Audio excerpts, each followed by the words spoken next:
The rehearsal space smelled faintly of paint, sweat, and old wood, the kind of scent that clung to forgotten community centers where time slowed just enough to make everyone a little more raw.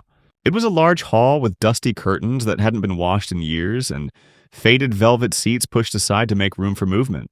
Fluorescent lights hummed overhead, flickering occasionally, casting a sterile glow over the group of young dancers scattered around the room.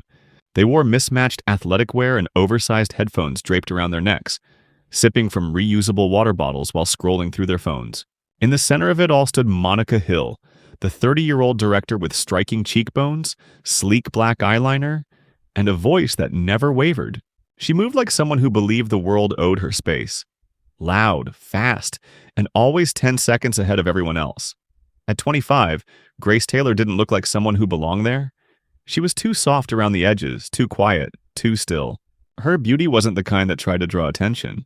It lived in the elegance of her posture, in the way her honey-colored hair was gathered into a loose, low twist at the nape of her neck, in her linen skirt that fell just below her knees, and the wool cardigan that was a little too big for her frame. She walked in with no announcement, no attempt to blend or stand out. Just a soft nod to the assistant at the door and a gentle smile that didn't quite reach her eyes. In her hand she carried a thermos and a slim leather notebook, worn at the edges, held like something sacred. No one noticed her at first. Not really. They assumed she was someone's friend, maybe an errand runner, or just a curious soul who liked to watch young artists pretend they were already famous. She chose a spot near the wall, in the shadows between the stacked chairs and the dusty piano that hadn't been tuned in years. She sat with the kind of stillness that made others nervous, her legs crossed at the ankles, her fingers wrapped around the thermos, and her notebook resting in her lap. Occasionally she would glance up, tuck a loose strand of hair behind her ear, and jot something down with a faint scratch of pen against paper. Monica noticed her eventually mid-direction, when shouting at a dancer named Tasha to stop being pretty and start being present.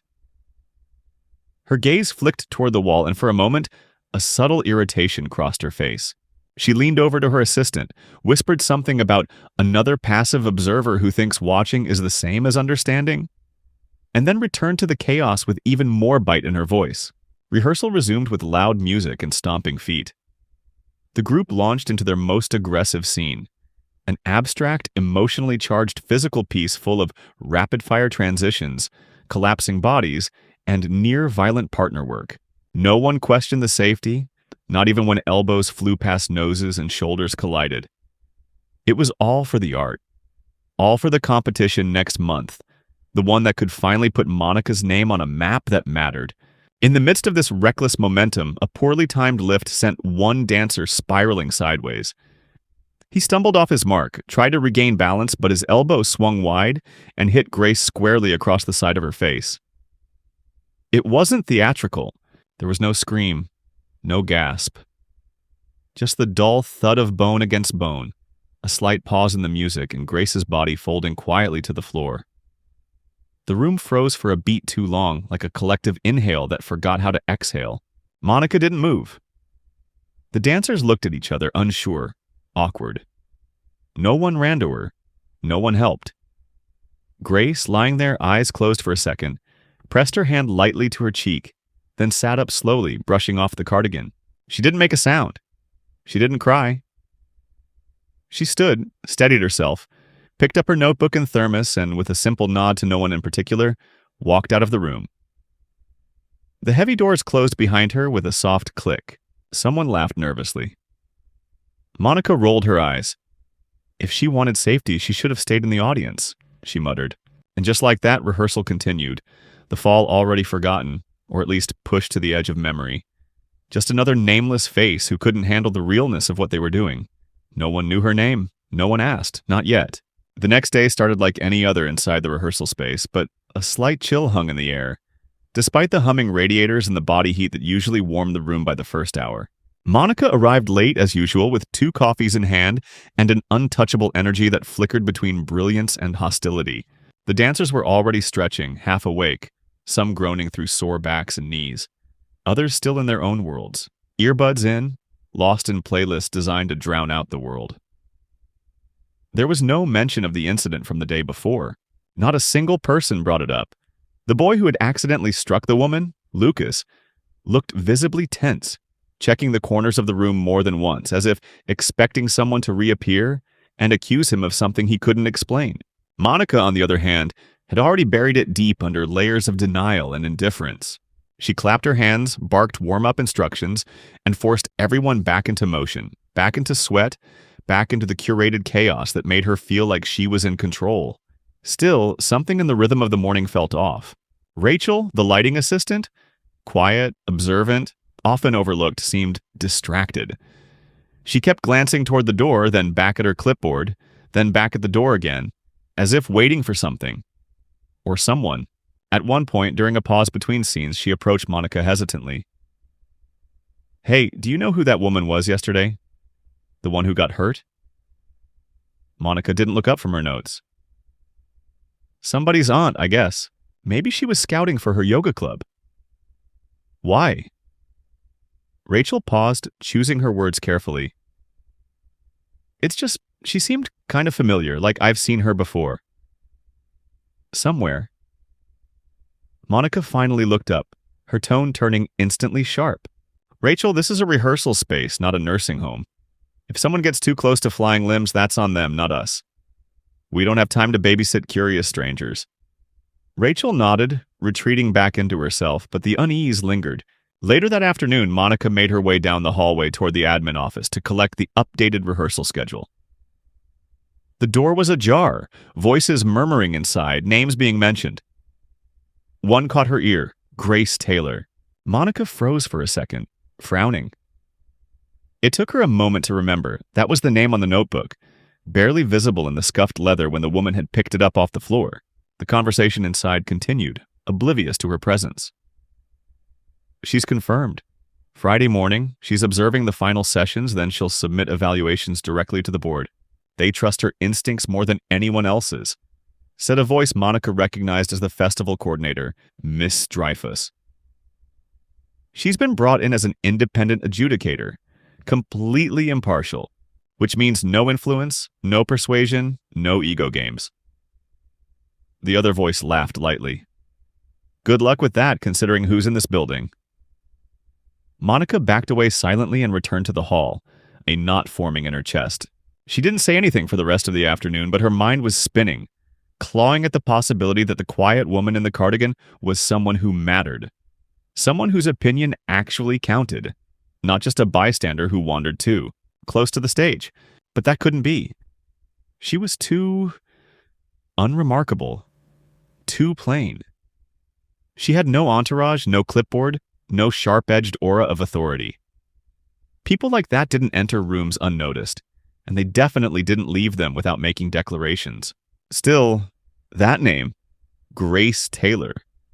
It echoed now in Monica's head like a riddle. Friday arrived faster than expected. Monica didn't sleep much the night before, plagued by vivid dreams of a panel of faceless judges whispering in the dark, holding clipboards dripping with red ink, circling her name over and over with disapproval. When she entered the rehearsal hall that morning, she wore heels for the first time in weeks. Her lips a bold red that bordered on theatrical, her black jumpsuit cinched perfectly at the waist, as if presentation alone could override anxiety. The dancers noticed her tension but mistook it for intensity, rallying to match her energy as they launched into the full run-through of their festival piece. A few chairs were placed at the far end of the room for observers, but no one sat in them at first. The air grew heavy with unspoken expectations. Then, at precisely 10:03, the doors opened slowly and Grace entered. Once again in muted tones, a soft gray sweater this time, a pale blue skirt that swayed with each step, and that same leather notebook tucked beneath her arm. She said nothing. She nodded once to the staff coordinator and took a seat in the center chair, legs crossed at the ankles, hands calmly folded. She didn't take out the notebook right away. Instead, she watched in complete stillness as Monica adjusted the speaker volume, barked last-minute notes, then gave the signal to begin. For the next 45 minutes, Grace didn't move. She didn't flinch at missed cues or overacted gestures. She didn't smile, frown, or blink too long. She watched like someone who had learned to see between the lines beyond the choreography into the soul of what the piece was trying to do. Or not do. Monica stole glances in her direction throughout the run, trying to read her expression, but there was nothing there. Nothing to grasp. When it ended, the dancers stood panting, waiting, flushed from effort. Monica cleared her throat and asked it too sweetly, "Would you like to offer some feedback?" Grace stood slowly, smoothed her skirt, and replied, "I've made a few notes. I'll submit them through the proper channel." Monica forced a tight smile. Of course, just curious if there's anything urgent. Grace tilted her head slightly, her voice still gentle. Urgency isn't always helpful. Sometimes silence says more. And with that, she thanked the group, nodded to the coordinator, and exited the room, her steps light but deliberate, leaving behind a silence that rang louder than applause or critique ever could. Monica stood frozen in place, her spine rigid, lips pressed into a thin line while her dancers shifted uncomfortably, exchanging looks that bordered on concern. No one knew what the woman thought, but for the first time, Monica felt the ground under her heels begin to tilt. And not because someone else had taken it, but because she might never have owned it at all. By Saturday morning, the dancers arrived to find Monica already pacing the floor, arms folded, her lips pressed into a thin line of restrained tension. She greeted no one, not even Lucas, who usually earned a smirk for bringing her favorite iced coffee, unprompted. Today, she waved it off without looking at him. The air in the rehearsal space had changed again. Where there had been uneasy excitement just a day before, there was now a low, simmering current of dread, an unspoken awareness that something important had shifted. Monica's heels clicked sharply against the hardwood as she crossed from one end of the studio to the other, occasionally stopping mid-step to scribble notes into a black leather-bound notebook that none of them had ever seen before. Rachel sat quietly in the lighting corner, her mouth tight, her fingers fiddling with a pen cap that had long since lost its spring. She hadn't slept well either. The image of Grace sitting in that chair, so perfectly composed and unreadable, had embedded itself in her mind, replaying like an unresolved chord. There was a depth to her stillness that felt rehearsed not from habit, but from experience. A kind of silence that only came after living through too much noise. Monica, of course, hadn't received any official feedback yet. No scores, no written notes, no phone calls from the board. But that was the problem. Grace had offered nothing. No opinion, no reaction, no confirmation that what they'd done had moved her even 1 inch. And that silence gnawed at Monica's pride with surgical precision. In her world, indifference was the most dangerous critique of all. So instead of waiting, she pushed. Harder? "We're doing the piece again," she announced abruptly, her voice sharper than usual. "And this time, I want to see risk. Not just lines and breath counts. I want heat. I want the edge. I want to believe you mean it." The dancers exchanged glances, already sweating from the morning warm-up. Tasha raised a tentative hand. "We just ran it yesterday. Do you want the same version, or are we—" Monica cut her off.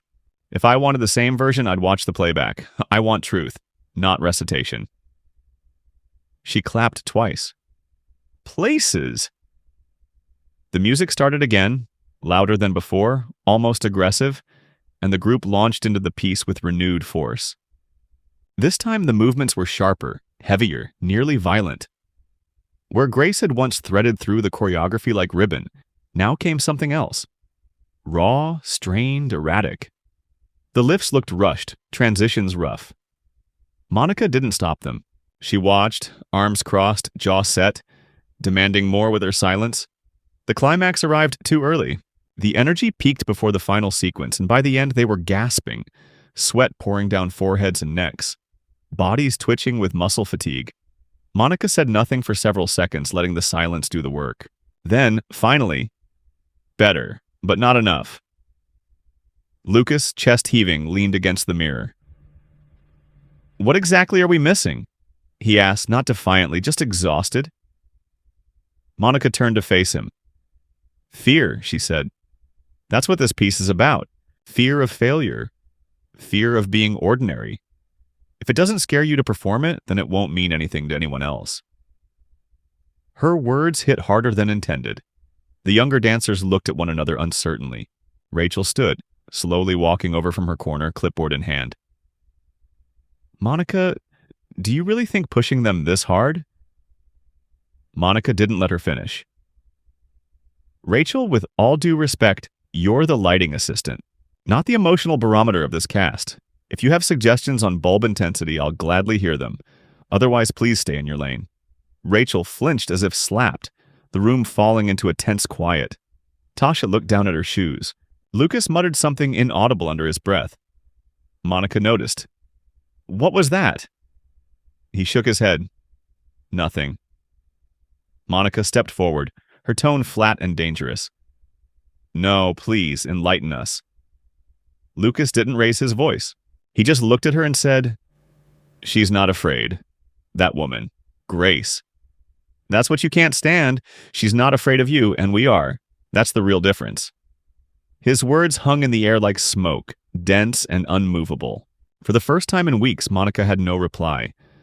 Not because she was at a loss for words, but because something inside her recognized the truth, and it made her feel suddenly, violently exposed. Take 5, she said, too quickly, turning away before anyone could see the storm rising behind her eyes. The dancers scattered like birds fleeing a falling branch, grateful for the break, while Monica stepped outside into the brittle air of late October. She lit a cigarette with shaking fingers, a habit she thought she'd quit, and leaned against the side of the building, her mind racing. How had this woman, this quiet nobody, managed to unravel her authority without ever raising her voice? Inside, Rachel pulled out her phone and opened the browser. She typed Grace Taylor and added arts and New York. Dozens of results appeared. Articles, interviews, a TED Talk thumbnail, an old black and white photo of a younger Grace in a silk blouse, standing in front of a mural of light and shadow with the headline, The Power of Stillness. Grace Taylor's return to movement through silence. Rachel stared at it, eyes wide. She turned the screen toward Tasha, who gasped. No way, that's her? Rachel nodded. She's not just some judge, she's a legend. She founded an entire school of movement. She left the scene years ago. Nobody's seen her in a decade. The room began to shift again, not physically, but perceptibly. The energy was different now. Grace was no longer a mystery. She was a presence, a quiet authority far beyond the reach of Monica's commands. And as that truth settled in, so did something else. Awe. Not the showy kind, but the quiet kind that grows when you realize you've been watched not by someone beneath you, but by someone far, far above. The next morning, the studio was almost too quiet. Even the usual scuff of sneakers on wood and the metallic clinks of water bottles seemed softer, more cautious, as if the entire room had agreed to lower its volume in reverence for something they couldn't fully name.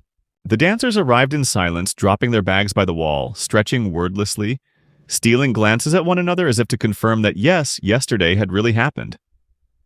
That, yes, Grace Taylor was not only real but revered. Her presence now hovered over the space like the residue of a storm. No longer just a passing cloud, but the kind of weather that changes landscapes. Rachel sat near the dimmer panel, her phone still clutched in her hand from the night before. The screen dark now, but the image etched in her memory. Grace at 27, standing in front of an auditorium, holding silence like a sword. Monica entered later than usual, and when she did, something in her had shifted. Not visibly, not at first. She was still in her signature black, still sharp-edged, still carrying that notebook like a badge. But the fire in her steps had cooled. She moved with deliberation now, a bit slower, as though her own mind was trying to catch up to her ego. She didn't mention Grace. She didn't acknowledge the murmurs, or the way Rachel quickly tucked her phone into her bag the moment their eyes met. Instead, she walked to the center of the room and said simply, "Let's run the piece. No stops this time, and don't play it safe." The dancers exchanged looks. No one moved. Monica looked around, her patience thinning. "What's the problem?" Lucas stepped forward. "The problem is we don't know what we're doing anymore," he said, his voice calm but tired. "We don't know who we're dancing for. Whether it's you or the festival, or that woman who barely said a word and somehow made us all feel like we weren't enough." Monica stared at him, jaw tightening, the instinct to lash out quick behind her eyes. But something stopped her. Maybe it was the weariness in his face. Maybe it was the quiet nods around him. Maybe it was the fact that, deep down, she agreed. "You're not dancing for her," she said after a long pause. "You're dancing because you believe in the piece, or you should be. If that's not enough, then we need to rewrite why we're here." Her words didn't land the way they used to. There was no surge of motivation, no shift in posture. Just silence. Later that day, Monica stayed behind after rehearsal. Alone. The dancers had filed out quickly, some whispering about changing their solo choices, others still scrolling through videos of Grace's old performances, hoping to understand the unspoken language she carried with her.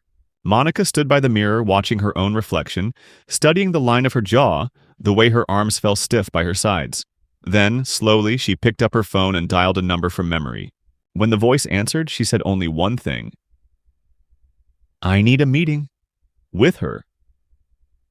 The person on the other end didn't ask who. They already knew. The meeting took place in a small, sunlit office on the second floor of the center, a space filled with old programs, fading posters, and the dusty scent of paper that had waited too long to be remembered. Grace sat at the far end of a narrow table, a cup of tea steaming beside her, her notebook closed. Monica entered cautiously, her shoulders set back, her mouth rehearsed into calm. For a moment, neither woman spoke. Then Monica sat, folding her hands in her lap, eyes fixed on Grace. "You didn't say anything," she began. "After all the hours we poured into that piece, all the risks we took, you just sat there, watching and left. No critique, no note, nothing." Grace looked at her with a softness that wasn't pity, but something far more dangerous, understanding. "Because it wasn't my place," she said. "Not then. You weren't ready to hear it." Monica's breath caught. She wanted to argue, to insist that she could take it, that she needed the feedback, that her dancers needed it, but she couldn't, because something inside her already knew what Grace would have said. Grace continued, her voice calm but firm. "You're not leading them. You're chasing your own reflection in their bodies. You've forgotten that movement isn't about control, it's about conversation, and yours is a monologue." Monica looked down, fingers tightening around her palm, her throat thick. "Do you think I'm a fraud?" she asked, the question almost inaudible. Grace shook her head. "No, I think you're lost, and that's not a weakness. But it is dangerous when others follow you." That was the moment the shift began. Not in the room. In Monica. Not a collapse, not a breakdown, just a stillness. A pause. The first one she had allowed in weeks. And in that silence, something in her began to bend. Not break, but bend. Enough to let something else in. The days that followed unfolded in a strange, suspended state, as if the air itself had thickened with the weight of what was unsaid. Monica moved through rehearsals with a precision that bordered on mechanical, her voice lower now, her corrections more sparse. The dancers sensed it immediately, not an absence of control, but a shift in intention. She no longer barked orders or demanded perfection at every turn. Instead, she stood back more often, watching, listening, letting the silence stretch longer than it ever had before. It unsettled them. They didn't know if it was a sign of evolution or collapse. Some began to overcompensate. Lucas became sharper, angrier in his movements, as though he could wrestle meaning out of the choreography by sheer force. Tasha grew quieter, her lines softer, more hesitant, like someone navigating a new language she hadn't fully learned. And through it all, Grace remained absent. But her presence grew heavier with each passing hour, like a shadow that refused to shrink with distance. On Wednesday, the coordinator posted a notice in the hallway outside the rehearsal space. Final evaluations would be conducted on Saturday. All adjudicators would be present. Names were listed in careful type. 4 local professionals, and 1 in bold. At the bottom, Grace Taylor, independent adjudicator. The moment the paper was pinned to the corkboard, a low ripple of murmurs moved through the building. No one said it out loud, but everyone felt the same thing. This wasn't just another festival anymore. This was a test they hadn't studied for. Monica read the announcement with no visible reaction. She turned away before anyone could catch a shift in her face, retreating into the studio where she locked the door behind her and sat alone for 15 minutes before calling the group in. She didn't explain. She didn't announce the change in tone. She just nodded at Rachel to cue the music and whispered, "From the top." The piece, once explosive, had become uncertain. Not in execution, they knew it well enough by now to move through it on autopilot, but in essence. The soul of it had gone brittle. It wasn't failing, not entirely, but it had begun to flicker like a candle nearing the end of its wick. The dancers felt it. Even Monica, who had once ignored the subtleties in favor of spectacle, saw it clearly now. The climax came and went with all the precision of a metronome, but none of the breath. When they finished, the silence afterward was thick. Monica looked at them, her eyes scanning their faces, and for a brief moment she looked like she might say something honest, something vulnerable, something that would bridge the gap between them and the weight of her own unraveling. But instead she just nodded once and walked to the window. "Again," she said, "but this time, don't dance it for me. Don't dance it for Grace Taylor. Don't dance it for the board or the title or the damn scholarships. Dance it because you have something to say. Otherwise, it doesn't matter." That night, while the building emptied and the cleaners shuffled through the echoing halls, Monica stayed behind. She sat on the edge of the stage in the dark, the wooden floor cool beneath her palms, her legs dangling over the side like a child unsure of what comes next. She had been so sure for so long. Every note, every cue, every moment of silence had been calculated to provoke, to impress, to control. But Grace had exposed something she hadn't realized was missing. Honesty. Not rawness for the sake of spectacle, but sincerity. The kind that whispers instead of screams. The kind that makes you feel seen instead of shown. Monica's phone buzzed. A message from the board. All evaluators confirmed. Saturday closed session. You are scheduled last. She stared at the screen until it dimmed, the light fading into the dark like the end of a thought she didn't want to finish. Saturday arrived under heavy gray skies that seemed to flatten the city into something colorless and slow. The dancers gathered in silence, dressed in black. No makeup, no flair, just skin and nerves and fabric. Monica entered last. She wore no heels, no red lipstick, no jewelry. Just soft shoes, black slacks, and a navy top that draped like water across her shoulders. She didn't speak. She stood in the corner, watching her ensemble prepare. The door at the far end of the room opened, and the evaluator stepped inside. 3 faces the group recognized from local performances, critics and instructors alike. And then, behind them, Grace. She didn't wear black like the others. She wore soft cream, a blouse with tiny shell buttons and a pair of slate gray trousers that moved like silk with each step. Her notebook was closed, held in both hands like an offering. She took her seat, nodded to the group, and then to Monica. Monica returned the nod. There were no pleasantries, no introductions. The lights dimmed slightly, the room inhaled, and the piece began. It was the best they had ever danced it. But not because it was flawless. There were stumbles. A lift came a second too late. A turn landed awkwardly, but the difference was in the breath. In the way Lucas didn't force the rage but let it simmer and crack at the edges. In how Tasha's stillness spoke louder than any explosion of movement. In the way the ensemble listened to one another instead of just hitting marks. It felt lived in. Worn like something passed down and held carefully in trembling hands. When the final notes of the music faded into silence, no one moved. The dancers stood frozen, chests rising and falling, eyes shining but dry. Monica remained at the back, her hand gripping the edge of the wall. Grace didn't clap. None of the adjudicators did. It wasn't that kind of moment. She rose slowly, tucked the notebook beneath her arm, and gave a small nod. Not of approval, but of acknowledgement. And then she turned and left, her footsteps quiet but echoing all the same. Monica didn't follow. She didn't need to, because something had ended. Or begun. Or both. The results were posted quietly on Monday morning, without fanfare, without ceremony. A plain sheet of paper taped to the studio door, printed in simple black font, listing the names of accepted pieces for the state showcase. The title of Monica's work was not there. No asterisk, no explanation, no alternate category, just absence. Tasha was the first to see it, arriving early as usual, her dance bag slung across her shoulder, a coffee cooling in her hand. She stared at the paper for a long moment, reading it twice, 3 times, hoping it would change, willing some kind of correction to appear as if the ink might soften and rearrange itself out of mercy. When Lucas arrived minutes later, she didn't speak. She just stepped aside so he could see for himself.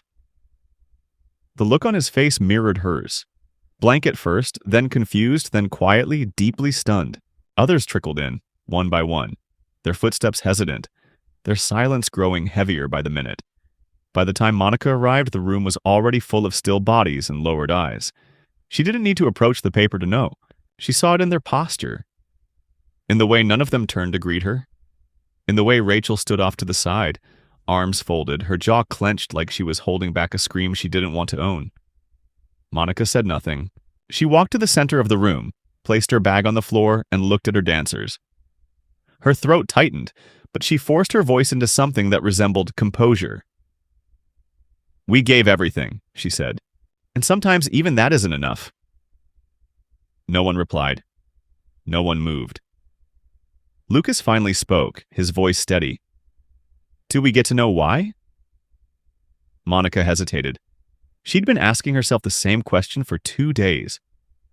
Not why they failed. She understood that part now, but why it hurt so much when she'd pretended for years that she didn't care what other people thought. She cleared her throat. "There was a note," she said quietly, "from Grace." That made everyone look up. Rachel stepped forward. "What did she say?" Monica reached into her bag and pulled out a folded piece of paper, already creased and softened by the touch of restless fingers. She held it carefully, not like a weapon, but like a confession. It was short, just one paragraph. She opened it slowly and read aloud. The piece contains moments of beauty and tension, but as a whole it reflects more ambition than connection. The ensemble moves with skill, but not with purpose. The director's voice is loud, but not yet honest. For this showcase, we seek work rooted in truth. There is promise here, but not readiness. The room was silent again, but this time it was a different kind of silence. Not shock, not anger, something more reflective. Grace hadn't rejected them. She hadn't shamed them. She had simply seen through them. Monica lowered the paper. Her hand trembled slightly, but she didn't hide it. "She's not wrong," she said. "I was pushing too hard. I was performing through you instead of with you." It was the closest she had ever come to admitting failure. Not just the logistical kind, but the human kind. And somehow that made it land softer. Lucas stepped forward and nodded. "We felt it," he said. "But we didn't know how to say it." Rachel exhaled sharply, the breath catching in her throat. "So what now?" Monica looked around the room, at the faces she had led and failed, and maybe in some way helped transform. "Now," she said, "we rebuild. No competitions, no showcases, no judges, just the work. Just us. And maybe when we're ready, we invite her to see it. Not as an adjudicator, just as someone who listens." No one clapped. There was no group hug, no swelling music, no grand cathartic display. But something settled in that moment, like the last note of a long, dissonant chord finally resolving. They wouldn't forget the pain of rejection, but they would remember what it taught them, that grace doesn't always arrive with approval. Sometimes it comes as a no that sets you free. Weeks passed, and the urgency that once clung to the walls of the studio faded into something softer, slower, almost sacred. Without the looming presence of the festival, without the pressure to impress or outdo or prove, the space breathed differently. It wasn't silent, it pulsed with quiet effort, the kind born from genuine pursuit, not performance. The dancers came because they wanted to move, not because they needed to be seen. There were no lines of tape on the floor, no stopwatches, no judges, real or imagined. Monica no longer stood with a clipboard, and her voice no longer cracked through the air like a whip. Instead, she often sat cross-legged in the corner, watching with an attention that no longer sought to control, but to understand. The work they created now had no title, no deadline, no destination. It was fragmentary, uncertain, but it was theirs. One evening, near the close of winter, Rachel stayed late, adjusting the dimmers for a new piece they'd begun improvising.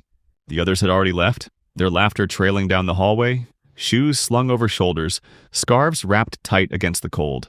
Monica stood at the back of the space, arms folded gently, not in defense but in quiet thought. Rachel looked over and said, "You've changed." Monica didn't smile, but her eyes warmed. "No," she said. "I stopped pretending I already knew everything." Rachel considered that. "Do you miss the old way?" Monica shook her head. "I miss believing it worked." The next morning, there was an envelope taped to the studio door. No stamp, no return address. Just a name, handwritten in precise cursive. Monica Hill. Inside was a small card, cream-colored, embossed with nothing but initials, GT. The message was brief. "I heard something last night, I don't know what it is yet, but it moved with truth. When it's ready, I'll be there. No signature, no demand. Just acknowledgement." Monica read it twice, then once more, and folded it with a care that suggested reverence more than surprise. She didn't tell the others, not yet. Instead, that evening, she asked them to try something new. No music, no mirrors, just the floor, the breath, the body. "Don't perform," she said. "Don't show me anything. Just remember who you are and move from there." And they did. Slowly, quietly, imperfectly. The kind of movement that doesn't ask to be watched but invites you to feel it, as if the floor itself were learning them all over again. In the far corner of the room, unnoticed, the door stood slightly ajar. A figure watched for a moment, just long enough to see that the story had changed. And this time, the silence was full.